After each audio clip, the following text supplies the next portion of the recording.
American wheat is at risk of being dumped and left to rot in the fields, not because of pests or storms, but simply because no one is buying it. Just across the northern border, Canada has quietly signed multi-billion-dollar deals to export premium-grade wheat to Asian nations at nearly double the price. As an American, have you ever imagined that one day our country, a nation that once fed the world, would face such a devastating crisis? When did this happen?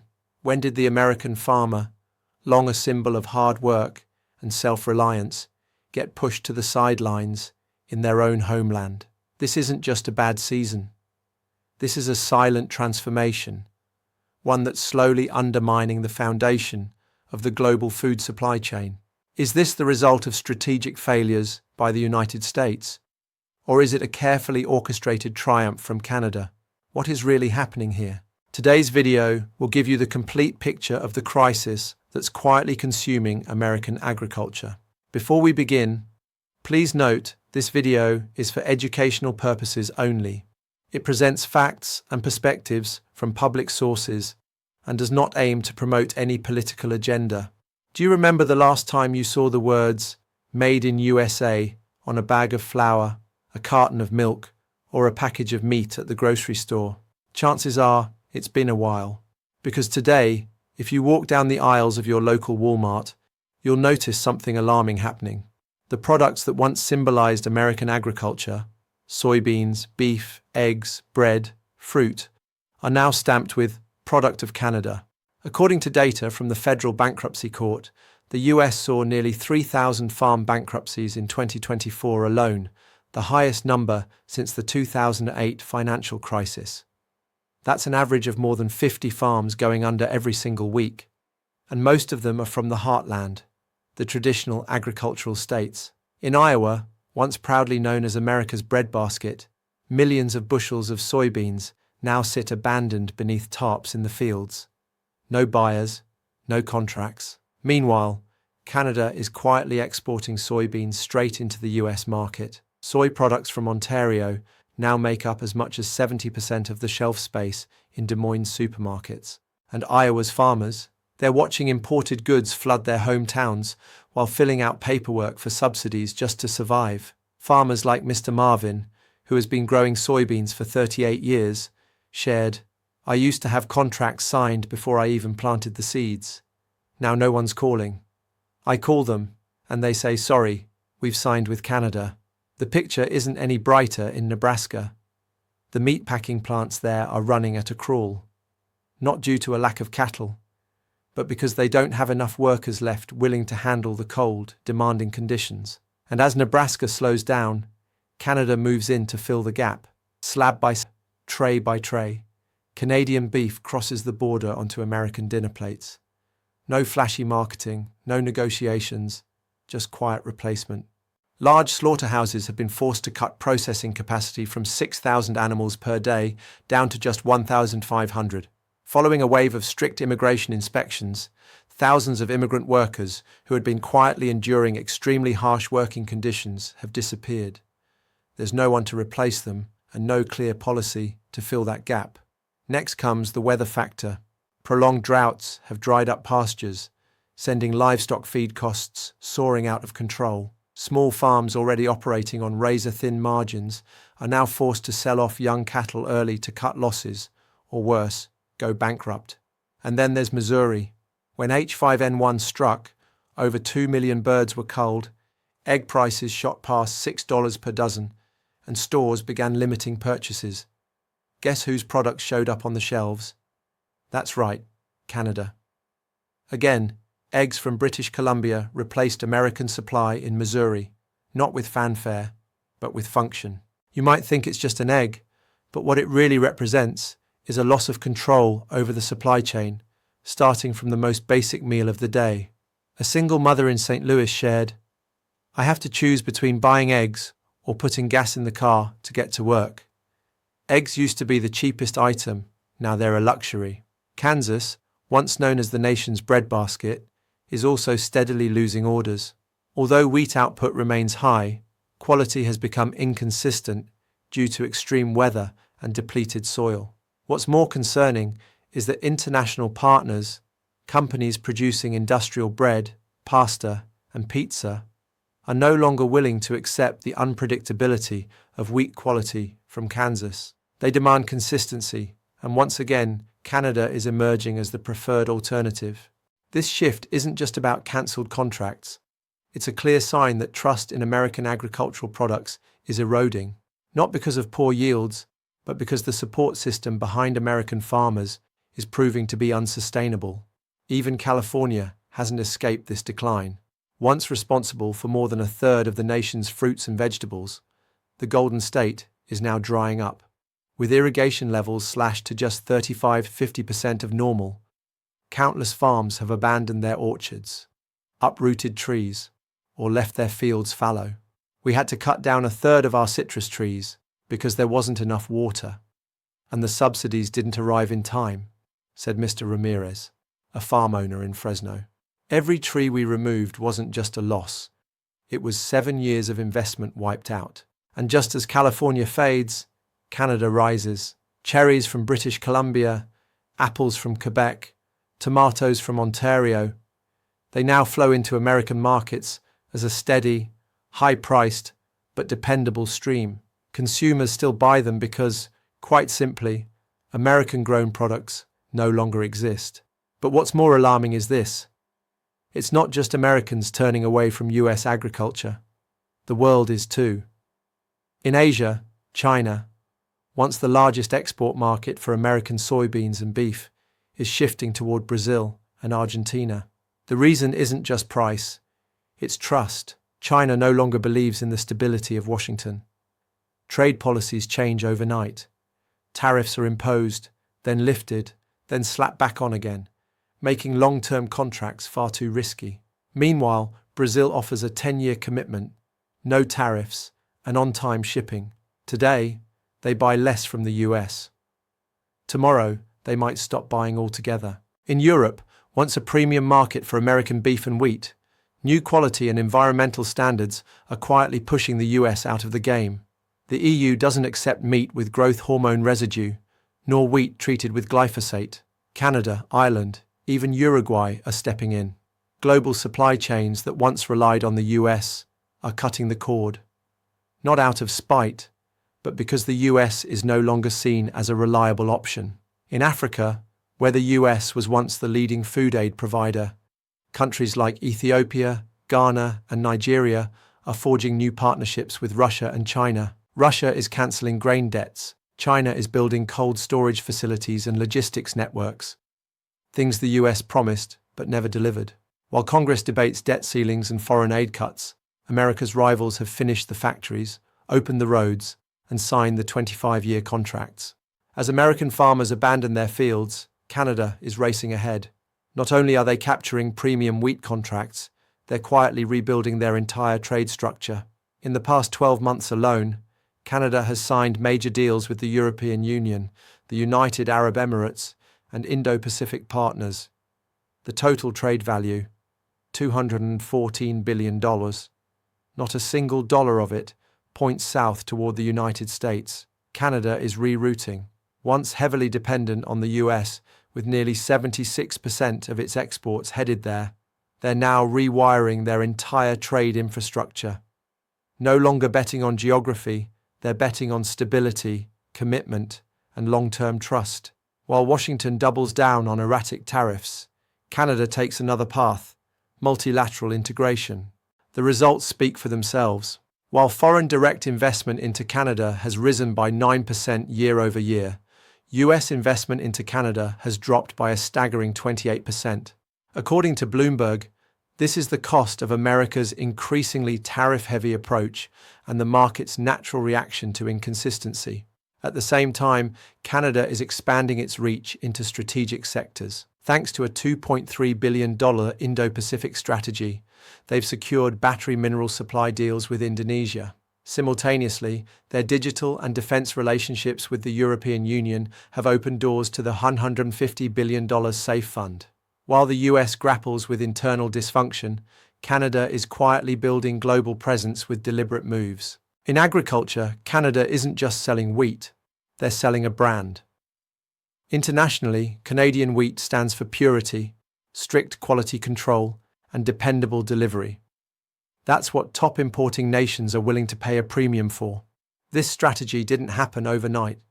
It took Canada years to build. Government and industry worked closely together with long-term vision.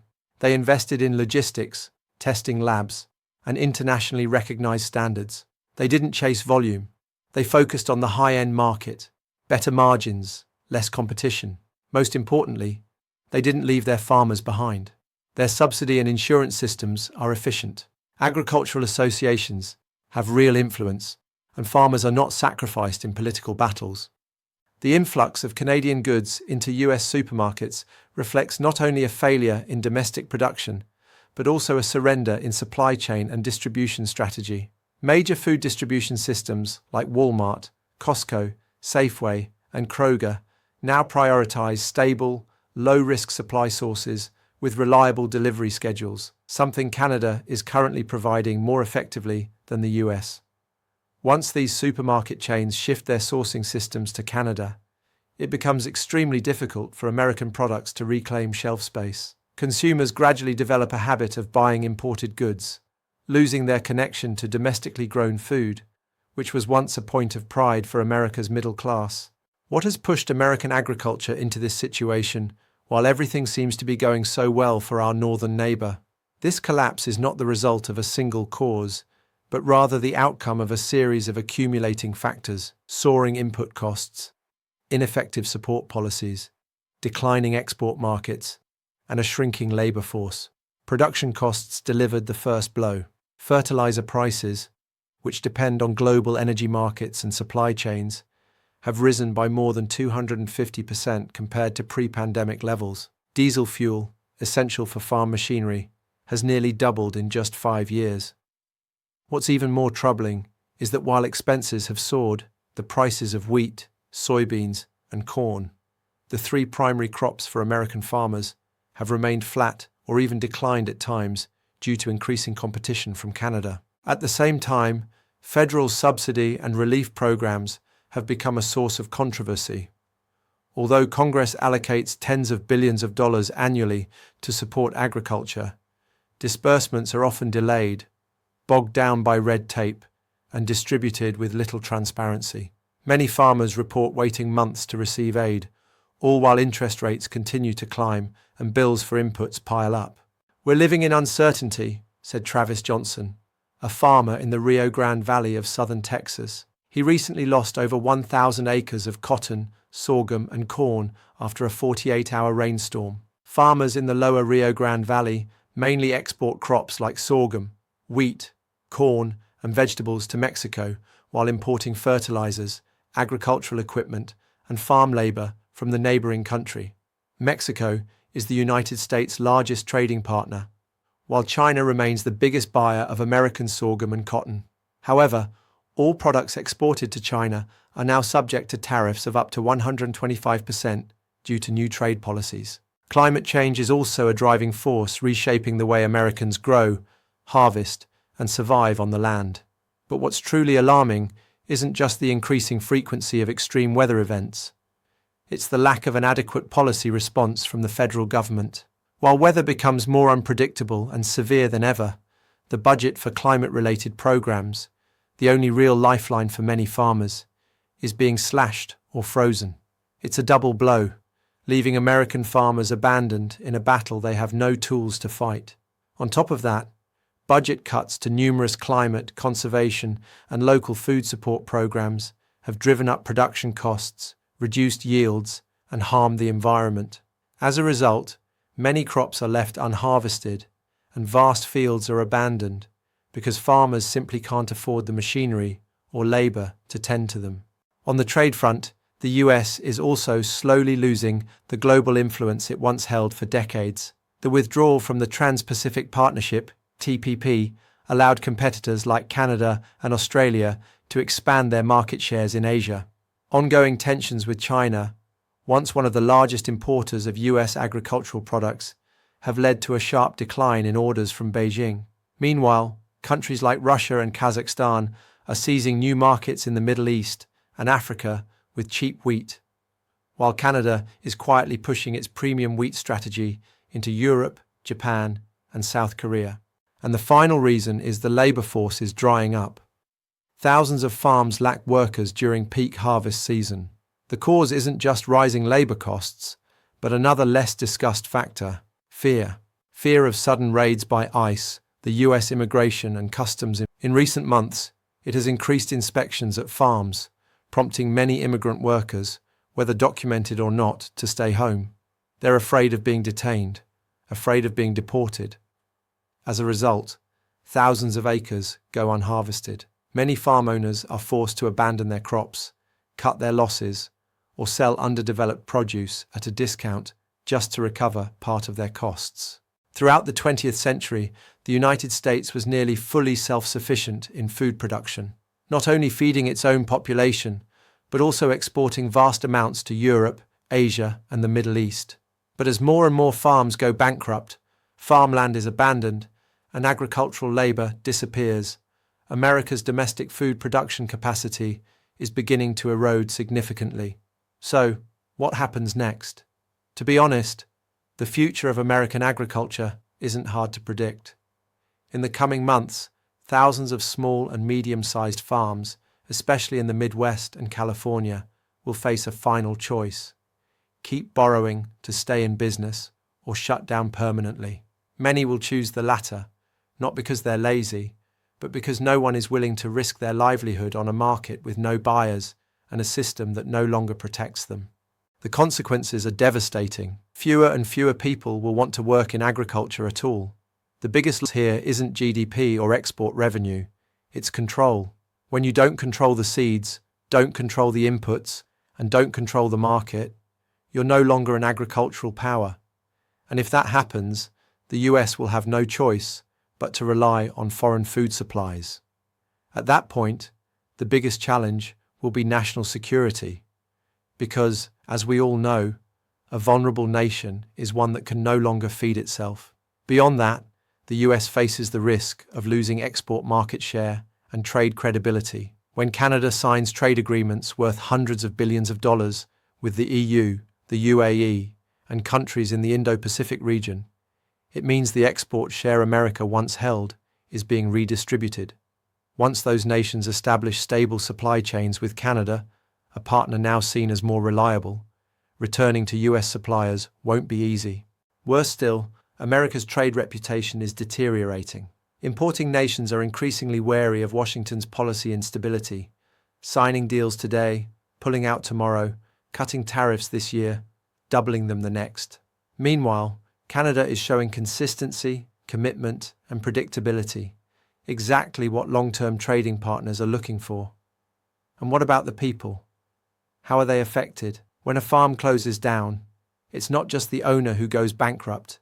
The entire supply chain, laborers, processing plants, transporters, farm supply stores, all take a hit. As rural unemployment rises, it brings with it a wave of social problems: poverty, mass migration, ethnic tensions, especially in areas with large immigrant labor forces, and ultimately the breakdown of local communities. Over time, this fuels political frustration and erodes trust in the system, leading to consequences far beyond economics. If the United States doesn't want to lose its position as an agricultural powerhouse, it cannot afford to stand still. Change must begin with how the government views the role of this sector within the national framework. Agriculture is not just a production industry. It is the foundation of food security, exports, and social stability. When people can no longer afford food, or when the supply chain is disrupted, the entire economy pays the price. The first thing that needs reform is the subsidy system. Currently, many farmers are forced to take out high-interest loans just to keep their operations running. Meanwhile, government subsidies are slow to disperse or don't reach the right recipients. Complicated procedures often leave those who need help the most behind. If support policies are ineffective, farmers lose the incentive to grow crops. Missed seasons lead to broken supply chains, and the US will increasingly have to rely on imported food in the future. In addition, policymakers need to pay greater attention to the issue of immigrant labor. About 73% of agricultural workers in the United States are immigrants, the majority of whom are either undocumented or living under temporary visa conditions that leave them vulnerable to deportation. These individuals are shouldering the hardest and most overlooked tasks: picking fruits, harvesting vegetables, working in greenhouses, and in packaging and processing plants. The irony is this: immigrant labor in agriculture is not a threat. They are not taking jobs from American citizens because most Americans are unwilling to do this type of work, and they are not demanding special privileges. Yet the current legal system fails to provide them with any stable, lawful pathway to remain and work long-term. Programs like the H-2A seasonal agricultural visa do exist, but the process is cumbersome, expensive, and often only provides short-term solutions. Many farmers describe hiring legal labor under current rules as harder than getting a building permit, while crops, of course, cannot wait. Next is trade policy. After the US withdrew from major agreements like the TPP, competitors such as Canada, Australia, and the EU quickly stepped in to fill the gap. They gained access to high-potential markets like Japan, South Korea, and Southeast Asia. Meanwhile, American agricultural products face high tariffs, lack preferential access, or suffer from eroded trust due to sudden government decisions. If the US fails to rebuild its international trade network, it will continue to be isolated. And once market share is lost, regaining it will require time, money, and significant diplomatic effort. Another pressing issue is the labor crisis. Many American farms now lack sufficient labor, even during peak harvest seasons. The cause is not just rising labor costs, but a chilling reality called ICE. Immigration raids have led to a severe labor shortage. The US needs a reasonable, humane, and practical agricultural immigration policy. After all, no one benefits when there's no one left to work the land. It's time for America to face reality. The global food supply chain map is shifting, and in this new picture, the US is no longer the default center. For decades, Americans believed that fertile land, advanced technology, and massive production scale would serve as a solid shield to protect their number one position in the global agricultural supply chain. But the world has changed, and in this new landscape, Canada, once considered merely a secondary partner, is steadily taking over the role the US used to hold.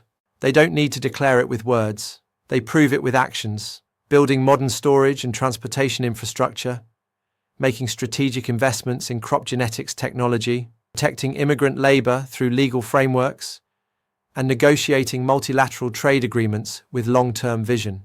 Canada is earning trust, not because of low prices, but because of its stability, predictability, and respect for the rules. So, where is American agriculture headed? The US can continue down this path of missed opportunities, blaming the market, the climate, or the labor force. Or we can take the harder route, acknowledge that we're falling behind, learn from countries that are doing better, and start adjusting our policies decisively and meaningfully. Because if we don't act now, there may come a day when Americans eat bread made from imported wheat, drink milk from cows not raised on American soil, and wonder when a family meal became a foreign product. The question is, which path will we choose? This crisis didn't happen overnight, and it won't be solved overnight either. But change starts with awareness. If this video opened your eyes to what's really happening in American agriculture, don't just watch. Take action. Share this video with your family, friends, and community. Contact your representatives and demand real solutions for our farmers. Support local agriculture when you can.